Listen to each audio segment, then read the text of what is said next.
Cambridge Film Show. Cambridge Radio. Hello and welcome. I'm Nick Kitchin and you're listening to another edition of the Cambridge Film Show, your guide to the most recent releases on the big screen and small. Today I am joined by the irascible and erudite trio that is Vicky Ayre. Hello. Yozzie. Hello. And of course Matt Taylor in the corner. Hello. Hello. Welcome all. Well, we have quite a lot to talk to today. In a fortnight at the end of the summer where the ground has dried up harder than a Jason Statham bicep, we give you an eclectic mix of new cinema releases, starting with Ari Astor's latest Eddington, the big screen adaptation of Richard Osman's mega-selling novel The Thursday Murder Club. After which we'll tackle another bestseller from 2004 with the thriller Caught Stealing, directed by, of all people, Aaron Aronofsky. We'll then conclude our cinematic roundup with the darkly comic The Roses, Stephen King's A Life of Chuck, and a remake, would you believe it, of Toxic Avenger. We have also perhaps 2.5 streamers for your consideration. More will be explained later, with Eeny Meeny on Disney and The Map That Leads to You on Prime. So, enough of all that. Let's engage those warp drives and enter the murky waters of Eddington. Here's a clip. Give me a home where the buffalo roam. Is that praying? Where the deer and the antelope play. How did we get here? And even worse, is it worth it? Where seldom At the cost of being at war with your neighbors? a discouraging word. That's why I'm running for mayor. And the skies are not Mayor of Eddington. all day. Thank you, super duper very much. So, in May of 2020, a standoff between a small-town sheriff, played by Joaquin Phoenix, and the mayor, Pedro Pascal, sparks a powder keg as neighbourhood is pitted against neighbourhood in the small town of Eddington. Matt, I'm going to start with you on this one. Ari Astor is, would you call him an auteur? I'm not sure, but he's certainly... I think so, yeah. I think you would, and he's certainly a very distinctive filmmaker. This is his 4th major release. What did you make of it? Well, I'm a big fan of his first 2 horror movies, Hereditary and Midsommar, and I was at least moderate fan of Beau is Afraid. I'd say I enjoyed this one less than those other 3, but it is a film that has absolutely grown on me in the days since I've finished watching it. It's very strange. You don't necessarily realise the degree to which it will become strange as you're watching it, because the synopsis that you've alluded to is really just the first half of the film, and then it really goes to some quite bizarre places. But what I think you have to be aware of going in is the significance of a slightly odd phrase, which is solid gold Magikarp, which is the name of a data centre that is attempted to be being built in the town of Eddington. And solid gold Magikarp might sound like a nonsense word, and indeed it is, but it actually has some significance for early versions of ChatGPT and other AIs, in that it was a token that caused them to break down and start distorting their own version of reality. And that's what we're seeing in Eddington. We're seeing characters unable to agree on what reality is anymore. And it's being viewed through the lens of COVID, but it's, I would say, a phenomenon that we've been seeing since the rise of Donald Trump. An early example in the film would be the concept of mask wearing. I mean, it's a mask, it's a bit of fabric over your face, but depending on which side of the divide you're on, it's either a life-saving intervention or it's a gratuitous attack on personal freedom. And throughout the film we see lots of examples of just characters seeing the same things but unable to agree on the significance of them or what the reality is. And for me that was interesting up until about the midway point, where something happens which meant I felt like I couldn't really have sympathy with Joaquin Phoenix's protagonist anymore. And from then on, the things that happened were just too bizarre until we reach an ending where essentially only the very worst of characters have prospered and everything is just far too bleak for my blood. But there's a lot to sink your teeth into here. It's not a turn your brain off and absorb movie. It's a real, you've got to be thinking about what the significance of every little thing is, and that's great. But it's a real feast, and you've got to be ready for that level of input. So, I mean, and Vicky, I'll come to you next. I would slightly disagree in that Ari Astor's movies always take you on a journey, I think a slightly unexpected journey, where you begin, you never end up where you think you're going to go with an Ari Astor movie, which I quite like. But at the same time, this does the same thing. I think you go on a wide sweeping journey arc, but there's a lot of moral ambiguity here that Matt's absolutely correctly alluding to. Does it get confused? Does that work for you? I mean, it definitely, you think you know which side you're on, but obviously you have sympathy for both sides, I think, when you start. Essentially, this film is split in two halves, like Matt's alluded to. And I think Ari Astor has followed a pattern of, with Beau is Afraid, which was a very long film, Eddington is also a long journey, and it reaches a point. And I think the same with Beau, it is like a two-parter. You get an introduction, things are very well set up. You do get introduced to the town of Eddington. You see who the characters are. You see, both sides. I really enjoyed Pedro Pascal in this. I thought it has a lot of drama, and I really enjoyed the kind of darkness that came along with politics in the US at that time. And obviously, we in COVID 2020, it was very heated. It was literally, and then I can't even imagine what it was quite like in a small American town where American politics is flying, and he's a sheriff as well. It's not a police department, he's a sheriff. And it reaches a point, though, where it does go crazy. And at that point, you're like, okay, I am on this journey. And if anything, it kind of hits all the points. It hits the, of 2020 to that big explosion of the time. And then apparently everything's kind of resolved in the end in a way that, like Matt has alluded to, the worst of the bunch end up succeeding. And when I first watched this, I was laughing because there was just some absolutely absurd things happening. But then realistically, when you look back on it, I think I've thought about this film the most out of all the watches this week.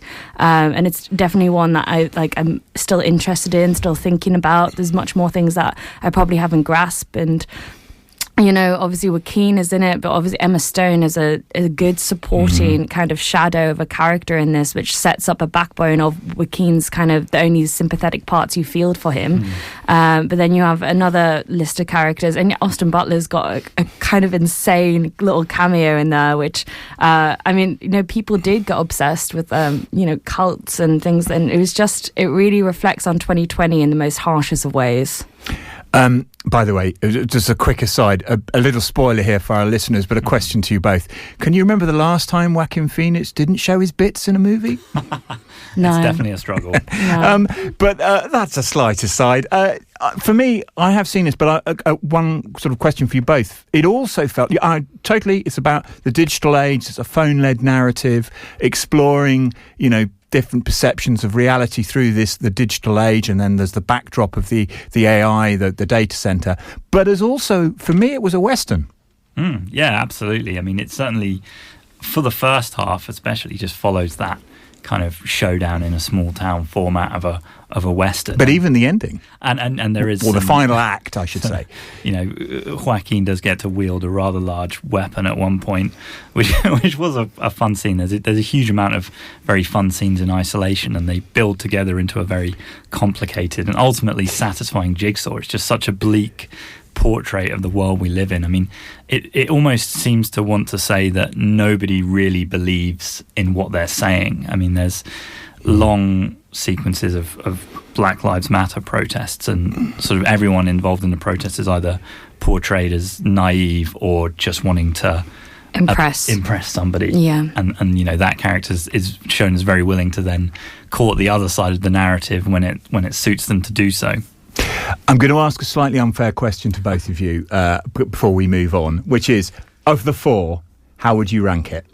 I would say it's my least favourite of the four, purely because I didn't have that same visceral enjoyment that I got from certainly his first two horror movies. Yeah, it's actually my least favourite, and yet it's probably the one that I've come away thinking the most about. And I don't know if that's realistically a good thing at the end of the day, but as this is a horror of general real life, but I much prefer the scary horror that I was formed to love Ari Astor from. I think both of your opinions is what I'm sort of getting up. Generally, I think the people are saying that about about this movie of Ari Astor's. However, I'm going to predict that will change over time, because I think this film has got legs that will See it through. Yeah, benefit from a couple of repeat viewings, I think. Yeah, but it is long, though. I definitely need to watch it again, but it's just building up the energy to do so. Yeah, exactly. And it is a bit too long. Okay, I think we need to move on. We've got a lot to cover. It's a 15 for some fairly heavy violence in places. I think there are some limited screenings at the Lights and the Arts. So please go and check it out. It's worth it. Okay, time to move on now. I think we'll go straight to a clip because this probably needs not very much introduction. It's the Thursday Murder Club. There she is. Joyce, are you a nurse? Bang on target. I'm Elizabeth. Would you take a look at that for me, please? Dear God. 'Tis a lot of blood. Would you care to join us to discuss things further? Who is us? I'm sorry, how rude of me. We're the Thursday Murder Club.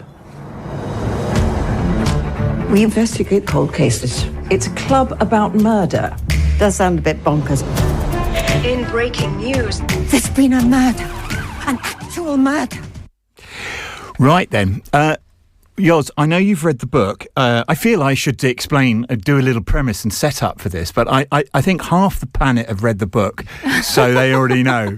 And perhaps the other half of the planet, of which I would be one, maybe you could just give a little setup as to what the Thursday Murder Club is. Yeah, sure. And did it translate to the big screen? Yeah, so the Thursday Murder Club, it's very, very popular, as you say, book written by Richard Osman, and I did read the book a couple of years ago. And it's about a group who, the titulous Thursday Murder Club, a group of people who are living in a very fancy retirement home. And they get together on Thursdays to solve murders, unsolved murders. They get some case files from a police officer and then solve these murders. And then what basically the premise of the film is that there's an actual murder that happens in their area, and they get to play a part in solving that along with the local police. And I've read the book, and I think this was a very faithful adaptation of the book. It's kind of It's what I expected it to be, and that is not necessarily a bad thing. This feels like a very cosy watch. It's the sort of thing that on a Sunday night you'd watch on ITV, a bit like Midsummer Murders crossed with Downton Abbey. It's exactly. Like an absolutely stacked cast. Helen Mirren, Pierce Brosnan, Celia Imrie. I mean, Nicole Aki. There's so many people in this, and it's like sort of the best of British almost. And I think they all do a remarkable job in this, and it's really good. The one thing I would say is it feels twee. It's a light touch murder mystery, and I think Christopher Columbus, the director, kind of took the book and went, right, this is what happens in the book, and literally just ticked off, we've got to do this, and this. So perhaps it doesn't explore some of the themes as in depth as I personally would have liked to have seen, but that doesn't mean it wasn't enjoyable. And I think this will be very popular in the cinemas and on Netflix, because it is on Netflix as well. Well, that was going to be, I know, Vicky, I'll come to you. That was my 2.5 on the streamer front. So it's still in the cinemas, and you're still showing it at the Arts, I believe, all next week. But it's also available on Netflix. Yeah, absolutely. We're doing a crossover over with it, but it's insanely popular, and of course it's popular in Cambridge. You know, Richard Osman used to be an old regular, and I feel like the Cambridge audience have really come out for this, and why not? Because exactly what Yozzie said, it is a cosy film. We're about to head into autumn, and there's literally no better way to spend an afternoon than probably watching this for 2 hours, especially Graves with the Pierce Brosnan and his veneers, he's very proud of in the film. There was many flashes to those. But essentially, like as Yozzie said again, it is the best of British. You know, you've got Naomi Aki in there. Sorry, I got her name wrong. I said Nicola Aki, my apologies. No, and Naomi Aki is just kind of the youthful presence that, and as well as Tom Ellis, that this film, gravitates towards. But it is absolutely dominated by Helen Mirren as the forefront, and Celia Imrie. who make this brilliant duo of the Thursday Murder Club. Obviously there is 4, but they seem to be the leading women of this film, and I really appreciated watching this, and it's just very lovely, and I love films that make me feel kind of, even if it is a murder mystery, I love films that make me feel very cozy after watching them.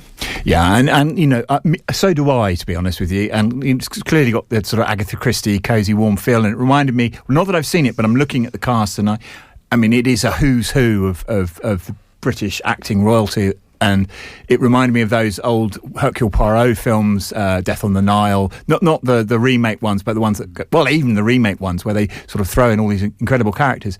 Question for you, Matt, it's quite long. Does it drag at all? I mean, I'm not hearing it does, but... For me, yes, it drags, but this is not... I'm not the target audience for this, but I absolutely respect the craft with which it's been put together. It's a very impressive product, but it's just not one that I found particularly interesting. But I admit, I'm not a fan of the sort of plucky old people movies. I'm not a fan of murder mysteries, and for me, I don't think it needs to be 2 hours. I think 90 minutes... in and out, maybe cut out a few of the red herrings that everyone knows are red herrings and are not going to go anywhere. It does kind of wrap up with kind of an interesting conclusion at the end. I mean, it's not necessarily what you might predict. There's a little bit more going on. But also it feels very contrived that all of the parts needed to solve this mystery are available to the 4 residents of this incredibly opulent old people's home, and I just think it's not really doing enough to make it worth my time, but it's absolutely one I'd recommend my mum to watch. I'm going to give the last word to you on this, Yozzie, because I feel that this is more in your ballpark in terms of that cosy, warm sort of... I love cosy. Yeah, well, and so do I, to be honest. But, I mean, as a murder mystery, recommend it? As a film, as opposed to the book. Yeah, I mean, it's a little bit paint by numbers, I would say, but that doesn't necessarily make it a bad thing. And I mean, Matt, you said that there are quite a few red herrings. Those red herrings, I think they're just taking directly what's in the book. So I would say if you like the book and you're a fan of the book, I think this kind of does justice to what the book is. And Osman said, you know, he's going to... I believe Spielberg bought the rights for the books, and, you know, there's going to be loads more. So I think like 5 books, yeah, something like that. So this film, for me, although I haven't seen it, feels like it's the introduction to the universe of the Thursday Murder Club. So more to watch this space, and no doubt, Vicky, it's doing really well on the big screen. So that's always a heads up from us. It's a 12. It is still 12A, I should say. It's still showing at the Arts, but it's also available on Netflix if you're interested. Okay, time to move on to our third movie today, which is the new movie from director, would you believe, Ari Astor. It's Caught Stealing. What the hell happened? Some last call. Drink them if you got them. Let's go back to your place so you can take advantage of my poor judgment. I depend on your poor judgment. I want to know if I can take this seriously. What do you need to take us seriously? Come on, kids, get a room. Sorry, Miss Kitty. Burned out ex-baseball player Hank Thompson unexpectedly finds himself embroiled in a dangerous struggle for survival in the criminal underbelly of 1990s New York City, forced to navigate a treacherous underworld that he never imagined. Matt, you've seen this one. It's an adaptation, another adaptation of a best-selling book. And I should also say, another movie, because David Tennant is in Thursday Murder Club, and here we've got Matt Smith, so we've got a couple of doctors in our big screen releases here. But another adaptation from 2004, Charlie Huston novel, adapted by Darren Aronofsky, who, you know, has done some big themed movies with quite an eclectic mix. You know, I'm thinking going from The Mother to The Whale is quite a jump. Great looking cast. What on earth is he doing with this material here? Well, this to me feels like a world-class chef making you a grilled cheese sandwich. Very tasty, but you know they're capable of much more. I should address the title briefly because potentially people won't be familiar with the double meaning in England. So caught stealing, apart from its literal theft-related meaning, is a baseball term for when a runner advances towards a base independent of the batter hitting the ball. So you're attempting to get a small benefit, but at the risk of getting yourself out. And that's kind of the metaphor for the journey that Austin Butler's character of Hank goes on throughout this movie, from making the small agreement to look after Matt Smith, playing a hilarious mohawked Brit. So from making the small decision to look after his cat, he's embroiled in a descending trip to hell, really, where every small decision he makes to try and get out of it ends up with him further destroying his life. And I found it quite painful to watch the depths to which he is lowered to and what he's subjected to. And it's a film that kind of feels like it should be funny. The scenes have a sort of comedic tone to them, but what's happening to this guy is really quite horrible, and it just made me feel a bit sad watching it. Essentially, he's a baseball star, or he was, until one bad decision caused him to lose all of that, and he's kind of been running away from that ever since. And that evasiveness is kind of what leads him down this descent into hell. And it's only really when he takes responsibility for his actions and his past that he's able to start getting out of it. So there is an interesting kind of thematic through line here, but I just felt that it wasn't necessarily doing anything to elevate it from any other sort of mid-noughties crime thriller, which it's based on. So a 3-star movie for me, but with the ingredients, it really should have been better, I think. Tonally, where does it sit? I find Aronofsky's movies can sort of veer tonally quite a lot. The sort of the mischief versus malice borderline here. It's quite vicious in the violence. I mean, the inciting incident after he agrees to look after Matt Smith's cat is a couple of possibly Russian or Ukrainian thugs come looking for Matt Smith, and he ends up getting on the wrong side of them and getting quite a vicious beatdown, ending up with him in the hospital. And I just thought that the viciousness of what you're seeing on screen was quite intense, and I don't know if it necessarily added to what we were seeing in the film. And it's the same throughout. There's a lot of potentially quite unnecessary violence that kind of detracts from the story it's trying to tell. But I guess that's also part of the appeal from a sort of pulpy crime thriller, is you want to see quite intense action scenes. But for me, it didn't necessarily add much to it. And evocative of the period, late 90s, early noughties? Yeah, I guess so. Flip-top phones, I gather. And yeah, not much mobile phone usage. A lot of kind of references to watching Barry Bonds on TV, the ex-baseball star, presumably before he was kicked off for steroid use. I wouldn't say the period of time added a huge amount, but it's just nice to see people not being able to rely on phones too much. I mean, that sounds a bit of a lukewarm from Matt. I would say it is. I mean, with the Aronofsky canon, you would expect great things, but it's fine. I wasn't bored, and it is doing something reasonably interesting, but it's never elevating to the level of his other work, I would say. I should say that, I mean, that's very interesting, and I would encourage people to check it out. It's a 15, probably a strong 15, I think. Yeah, I would say so. Yeah.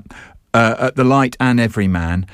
It has generally been well received, I would say, even though Matt's quite likes it, but you're sort of in the middle on it. Yeah, a bit lukewarm, as you say. It feels like a sort of movie worth checking out because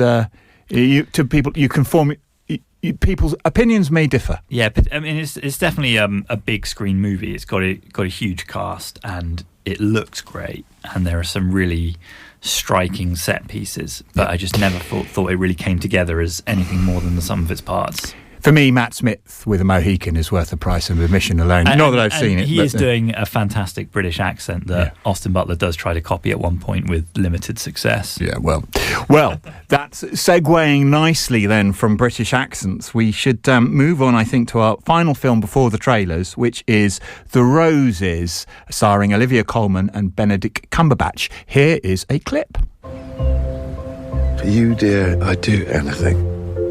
I do believe that's true. It really is. Theo Rose, my favorite architect. How's married life? The kids are amazing. We're going to the beach! Right, don't drown. Ivy, it's a monster success. Would you do a photo shoot for New York Magazine? Nude? I don't think so. Well, I'll do it anyway. But you are still a failure. You got fired. Fired? I sense trouble. How was your day? The neighbour's dog shat in the laundry. The kids have got knit together. My left eye's twitching. More champagne for me, please. So, The Roses is directed by Jay Roach, who gave us Trumbo and most recently Bombshell, which I very much enjoyed. But this is actually a remake or another remake of an adaptation of the 1981 novel War of the Roses, which, as we all know, was a huge blockbuster hit with Kathleen Turner and Michael Douglas back in 1989. Directed by Danny DeVito, had the sort of full Hollywood treatment. Now we've got slightly. Well, I haven't. What do we now have, Yoz? Do we need another remake of War of the Roses? I know this is just called The Roses, with two of England's finest actors and a great ensemble cast, I gather. Yeah. Does this work? I'm going to say yes and no. Whether we need the adaptation, I think they're going for a different angle with this adaptation of War of the Roses. The 1989 one with Michael Douglas and Kathleen Turner is quite dark. This one is going for more of a comedic angle. And in some ways that does work. Just to kind of give a little a synopsis of the story, it's basically Olivia Colman, Benedict Cumberbatch play Theo and Ivy, who meet and get married and move to the States and live this kind of idyllic lifestyle with 2 kids and a really nice house in California. But Theo is the money maker. Theo is, in his job as an architect, he's making a lot of the money, and Olivia Colman wants to be a chef but isn't doing so well, and basically their fortunes reverse. So Ivy ends up doing really well, and Theo, after one of his projects fails, does badly. And the premise is how their relationship kind of deteriorates when that reversal of fortunes happens, because Ivy's really big and is jetting off to New York and getting all these different deals, and Theo is looking after the kids and taking on a slightly different role. But they're really going for the comedy with this one. And you mentioned the cast, you've got some real comedic actors like Andy Samberg, Kate McKinnon in this, as well as some of my favourites like Ncuti Gatwa and Jamie Demetriou. And when they're in it, it is very good. What I do think we struggle with here is I actually don't buy Coleman and Cumberbatch as a couple. Individually, they are great actors, right? And they are really good in these roles, but together as a duo, I for some reason I couldn't buy them as a couple. So when you are looking at their relationship and how it's sort of deteriorating and what that kind of divorce might look like, I just wasn't buying it, to be honest. But there were funny moments in this. Did it feel prescient in the 2020s? Male, female roles within the household from the 80s to now. I mean, many things haven't changed, but many things have changed. And divorce settlements and everything goes this way or that way, and the man is. Does the sexual politics of the thing still stand up? Not as much, I would say. I don't think they, even though you have that, as I say, reversal of fortunes, and it goes from Olivia Colman being the stay-at-home sort of mum. I mean, she does work, but not. She doesn't have as many opportunities. But they don't really. They don't really touch on a lot of that. It's not. It's kind of just played for laughs. A lot of it. It's got very sharp dialogue, witty banter, as they actually make fun of in terms of the culture clash, let's say, between the Brits and the Americans. So I think that's more what they're trying to focus on, rather than anything a little bit deeper. Yeah, I mean, it had mixed reviews, and I've seen it sort of, sort of middling film, and I'd say I'm quite keen to watch it, to be honest with you.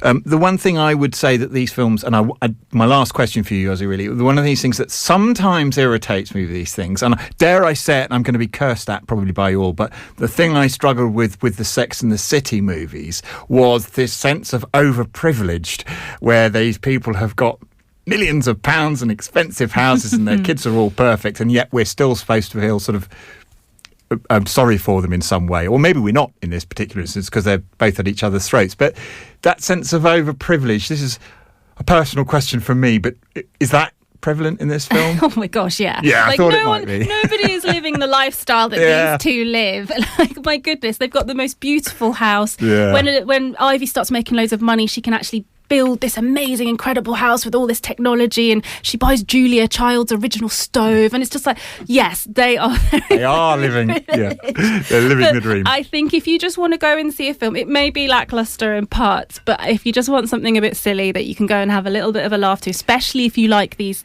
cast members, then it's fine. It does the job. Yeah, and it's showing, it's a 15, so it's probably got some fairly strong content in places, I imagine, then, Yozzie. There's a lot of swearing. A lot of swearing. 15 for swearing, and it's showing at all 3 Cambridge cinemas. OK, it's time for some ads, but when we come back, we'll be discussing Life of Chuck, Toxic Avenger, Eeny Meeny, and The Map That Leads to You. Cambridge Radio. The Addenbrooke's Charitable Trust raises funds for Addenbrooke's and the Rosie, as well as the planned cancer and children's hospitals. In a new monthly show, we'll tell you about the people involved with this much-loved hospital charity. It's a number of people I talk to who just phone in, make a donation, who equally have these amazing stories to tell. Gavin Richards and Danny Smith speak to the medical professionals, the caregivers, and the inspiring fundraisers. And that's enabled 200 more patients to be seen every month, and it's a bright, lovely and spacious surroundings with specialist equipments. Acts Amazing People, online whenever you want, and Sunday at 12 on Cambridge Radio. Looking for a full day of summer fun in South Cambridgeshire? Head to Kingsway Golf Centre, where golf meets adventure. For just £49.99, grab your day pass and enjoy foot golf, pitch and putt, and our epic Jurassic Links Adventure Golf.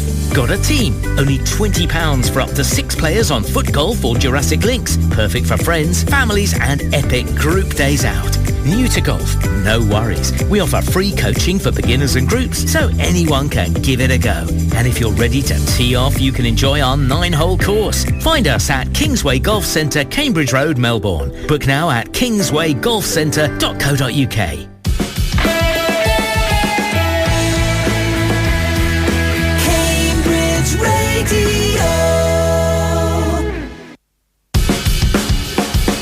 Cambridge Film Show.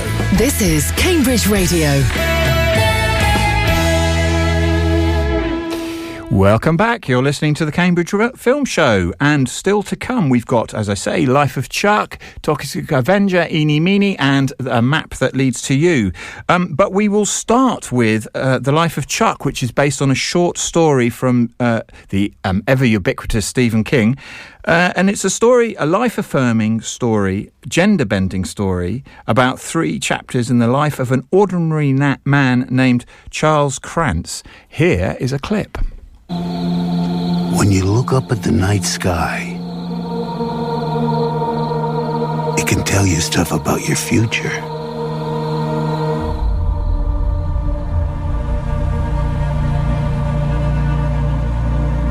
It won't lie to you. It's pure that way.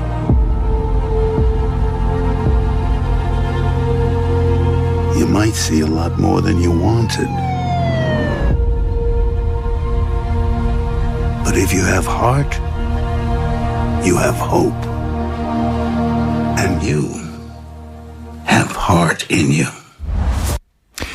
Right, I should have done this for Eddington on reflection, but I actually asked ChatGPT to give me some questions for Vicky and for Yoz, who have both seen this movie. I'm going to read them to you very quickly. Well, no, I'll read the first one to you. And Vicky, you can maybe respond to this. How did the film's reverse chronological structure affect your emotional engagement with Chuck's story?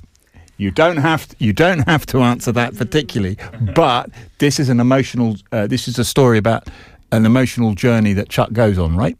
Essentially, it's not an emotional journey. It is his entire journey. You start off where you're with Chiwetel Ejiofor. Yeah. Essentially, you're in he's a teacher and the world is ending, and you're very much, you think it's about the environment, you think that it's finally Earth has given up, California's disappeared, everyone is disappearing, and by disappearing they mean there's no phones, there's no internet, and everyone is just finding someone that they love to spend the end of the world with. And it is a very bizarre scenario, but something that is also something that you kind of think about as a back burner that could just happen. And it is a present topic in a lot of films now of natural disasters. And you think that this is the film. And you think you'll be introduced to Charles Krantz, played by Tom Hiddleston, as that he's, the reason that all these billboards are around this town is because, people have fond memories of him as an accountant. And that's what it comes down to. It comes down to being a nice person at the end of the day, and you're about to go on the journey that looks into his life, and you're just at the end, and it's about to go somewhere completely different. And then it does, but not the way that you think. You have Karen Gillan, who's working in healthcare, and suddenly strange things start to happen. And she is they're divorced, and they are, they find each other, and then suddenly it blips, and it blips to the end of Charles Krantz's life, and to the point where you're then sucked into Charles Krantz just beforehand, and then I understand then suddenly why it is a Stephen King short story. I thought I got the one-off, non-horror Stephen King, but apparently it does have some strange elements, which definitely links back to his writing style.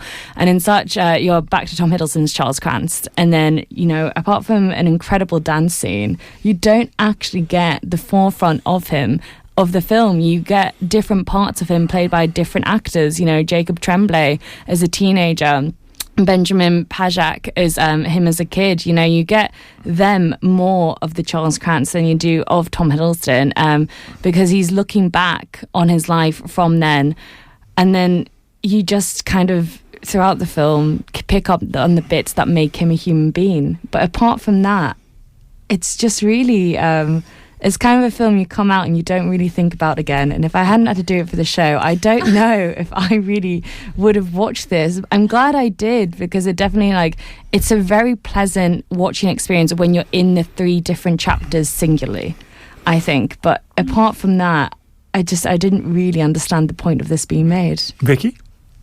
I mean, did it resonate with you? I think it possibly resonated with me a little bit more, actually. A couple of things. So, as Vicky said, I think it's best to go into this film completely blind. I knew nothing about it. I hadn't read the Stephen King short story that it's based on. And so, as Vicky said, in that, it's told in a sort of reverse linear structure. You've got 3 acts, but it starts with Act 3 and ends with Act 1. And so, when you go in, as Vicky said, that first act, you think you're watching an end of the world movie. And then actually, as you go on, strange things are happening, and it's only until Act 1 that you start to piece together what's actually happening. And as a journey, I quite enjoyed that.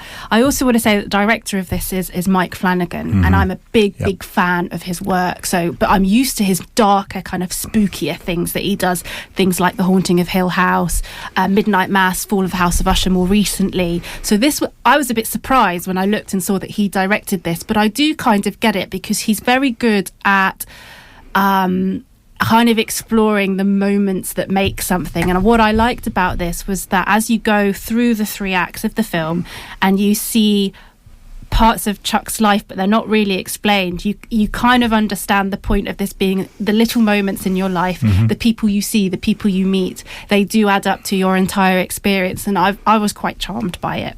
I'm pretty much with you actually on this one, Yoz. I wasn't expecting to like this. I thought it did drag a bit in places and was a bit overly ponderous, but it's those little things. There were 2 things that really struck me as well. It was the dance sequences, which Hiddleston does, were very reminiscent to me of Christopher Walken in the and Fatboy Slim videos and stuff. But also, for me, this felt like the cinematic version of that Baz Luhrmann the Sunscreen Everybody's Free song. For me, this was like a whole cinematic version of that, but that's not a bad thing. I thought that was it's those little small moments. I wasn't sure whether we needed, I won't say the twist at the end, but it did enhance those little moments, and it gave credence to a scar here or a comment over there. So I was surprisingly charmed by it. But Vicky? Yeah, I was just going to say, if Mike Flanagan's good at anything, he's good at leaving clues for you to follow up on. He's done it extremely well in all of his Netflix horror series, especially The Haunting of Hill House and Bly Manor.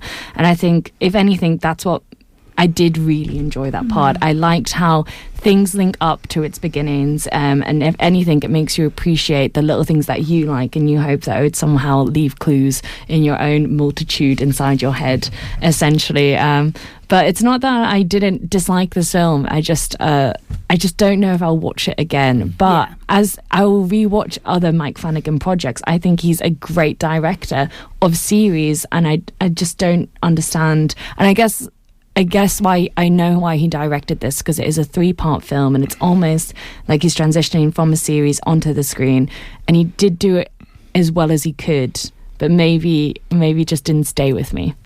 And I think also we talked about Cozy. Oh, by the way, there's a 3rd film with Doctor Who in it. But anyway, we talked Cozy earlier. It's even though it's a Stephen King, well, I won't say it's not a horror movie, but Stephen King is I found it very charmingly reassuring. Yeah, I think its message was quite warm. Yeah. And it's got an element of the supernatural, as you might expect, but really, I think there's more emotional depth behind it than I thought I was going to get from watching it, and that made me like it. And I think that's why, and Vicky, probably why I'm close with yours on this. Or maybe you knew nothing about it as well, Vicky, but I knew absolutely nothing about it going in, so I think I was pleasantly surprised. I think had I known more, I might have liked it less. So, but a bit of a thumbs up.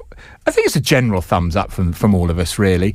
It is still showing at the Light and the Everyman, and it is a 15, probably for some sort of heavy themes, but it's not too bad. Okay, I think in that case we will move on to probably one of the more unlikelier remakes that I thought I'd ever say on this show, and we've got the remake of Toxic Avenger. Here is a clip. The Toxic Avenger? That's what the kids are calling him. I think it's swell. These days, it's just me and the kid. Looks great. I'll just scrape off the black part. That part's pretty good. You're saying that this corporation would knowingly poison its own customers just to boost their own profit margins? I'm a monster. What the? Sometimes you gotta do something. A horrible toxic accident transforms downtrodden janitor Winston Goose, played by Peter Dinklage, into a new evolution of hero, the Toxic Avenger. Now, Matt, I know you've seen this, but I haven't. I'm keen to see it because, well, I don't know if I'm keen to see it, but I will put my cards on the table and say that my brother and I grew up on these B or Z movie splatterfest 80s horror movies. Trauma production was, if we saw that, we were straight on it when we were kids, much to our parents' horror. This is a cult classic within that genre. They're treading on some interesting ground trying to remake this, and I gather it came out in 2023, but it's just got some cinema screen. Well, I think it's been stuck in distribution hell, possibly because no one really quite knows what to make of it. And I would say I'm in the same camp, because Toxic Avenger, I mean, I've not actually seen the first one, but I gather it's one of the iconic So Bad It's Good movies. It's made for a $5. Yeah, and that's part of the charm, is the cheapness, whereas this has too much money to be charming, but also it's not good. So it's not so bad it's good, but it's also not good. It's kind of just okay. It's funny in places, and there's a good mix of over in-your-face slapstick humour of the crazy violence mixed with sort of blink and you'll miss it jokes of just like a little bit of audio that you may not be paying attention to is actually saying something quite funny. But it doesn't have the charm of something of just like seeing someone's prosthetic arm being ripped off. Like when it's all CGI slop, as it is in this, there isn't really any fun to be had of when sort of Toxie swings his radioactive mop at someone and the top half of their head disappears. But rather than smashing like a pumpkin, it's just some CGI. So the violence wasn't really interesting me. It does have a fantastic cast. I mean, Peter Dinklage is, I think, really solid, but he's only really in the first 20, 30 minutes of the film because he plays Winston, but when the toxic event happens, the body of the Toxic Avenger is played by someone else, and it's someone considerably larger in stature than Peter Dinklage, but still small compared to the other kind of human characters in the film. So it's odd that they didn't go full Dinklage and just get him in the makeup, but maybe he just didn't fancy it. It does have a fun cast. I really enjoyed Taylor Page. I've not seen her in anything else as the sort of intrepid reporter sidekick. She does a good job of being the sort of straight man to Toxie's insanity.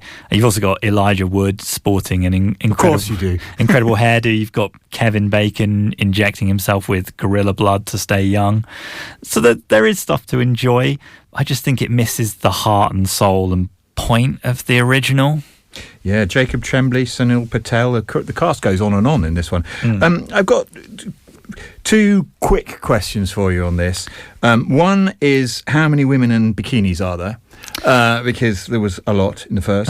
And is the satire still there, on a more serious note? Because there was, and often with these movies back in the 80s, there was a subtext, the superhero movie or the scary movie sort of, satire. Well, I would say, first question, none. It's not an exploitation movie in that sense, and I guess you could argue that that's missing the point, but then you could probably also argue that the world has moved on, and especially for when there is a budget, as this clearly has a significant budget, there are expectations for a certain level of decorum and not just having exploitative content. In terms of the satire, it's very broad. It's sort of big business bad, big chemical company bad, nothing really insightful or interesting there. It is kind of just doing a standard superhero template. It's just that the superhero is a sort of deformed green goblin man thing. But it did win me over, especially the interplay between Toxie and Taylor Page's character as the reporter, and the sort of awkward charm of Toxie, as you know, he was always a loser, but now he's even more of a loser, but he has the power to rip someone's arm off like wet bread. Which is a nice point to end by saying that it is an 18 and does have limited screenings in the light cinema. It's very violent, but the violence is not fun or satisfying as it is with, say, the Terrifier franchise. So I think the gorehounds like myself will leave disappointed, but there's enough fun there to make it worth watching. So there's enough fun for the gorehounds. Go and check it out at the light. If you fancy a bit of... It's fun being genuinely quite funny, almost in the rapid-fire jokes way of the recent Naked Gun movie. Yeah. So, there we have it. Toxic Avenger is back. Okay, next up, we've got two streamers before we conclude this week. Let's start with Disney's Eeny Meeny. Here's a clip. How many banks have you robbed, Edie? You get right to it. 12 banks, 3 jewelry stores, a nightclub tycoon's corporate office. However, there is something that is complicating this picture for me. Your boy's a liability. X. Is he, though? A reformed teenage getaway driver is dragged back into her unsavoury past when a former employee offers her the chance to save the life of her chronically unreliable ex-boyfriend. Why bother? So this is the directorial debut from Sean Simmons, I believe. But she has got some, and she's written this as well, but she's got some strong writing credits behind her. Continental, Wayne, Now We're Talking. So this does have the potential to have, this potential to be interesting. Yoz, I'll come to you. I know you've seen this one. Is it? I think there are flashes of potential, definitely, but I can't say this is my favourite watch of the week. It's sort of it's a heist thriller, but it tries to do a little bit more than that. I think stylistically, it feels quite derivative of other films, and then it tries to go into kind of more depth with touching on trauma and how people rebuild after trauma, and I'm just not sure at times it quite knows what tone it's going to strike. So it's like there were flashes of brilliance in places, but it wasn't quite enough for me. I do think the cast are very good. I do like Samara Weaving. Randall Park appears for probably about a minute, and I kind of wish we got more of him, to be honest. So yeah, I would say there's some good stuff in it, but as a complete film, it didn't quite work for me. Samara Weaving, A-list status stuff. I mean, her she's on the rise, right? Yeah, I would say that she's an A-list presence, but is still making the B-list movies, and it seems strange that she would not be in the sort of higher caliber movies by now, given that she's so often the best thing in whatever she turns up in. Yeah, I would agree with Yozzie on this. There's flashes of fun and brilliance, and the climactic heist of having to steal a car from the middle of a casino and drive it out without running into anyone. That is pretty cool, and it is, interesting to watch. But we've kind of seen all this with Baby Driver, which is the far superior version of this story. Yeah. And whilst there were some cool bits of dialogue, I enjoyed Samara Weaving's character referring to her boyfriend as, "You're like the 9/11 meets Hiroshima of human beings," which I thought was an interesting burn. But I just didn't necessarily believe their relationship, because Carl Glusman's John is such a train wreck of a human being, whereas Samara Weaving sort of seems much more put together, and you sort of imagine she wouldn't put up with him for anywhere near as long as she does. But I think it's worth watching. I mean, it's, come straight to streaming. It could potentially have been in cinemas, because it looks nice, and that there are a few good car chases and a nice cast with some snappy dialogue. But the IMDb score is 6.0 out of 10, and I'd say that's fair. But that big screen opportunity, Oz, I mean, I don't know, this feels like it has big screen on it. Maybe not. Some of the sequences, yeah, like Matt said, the kind of car chasing, and there's that could be good on the big screen. But yeah, it is Baby Driver light. Yeah, but there's some nice relationship stuff going on with the Kingpin, who sort of they're in debt to for whatever reason, Andy Garcia.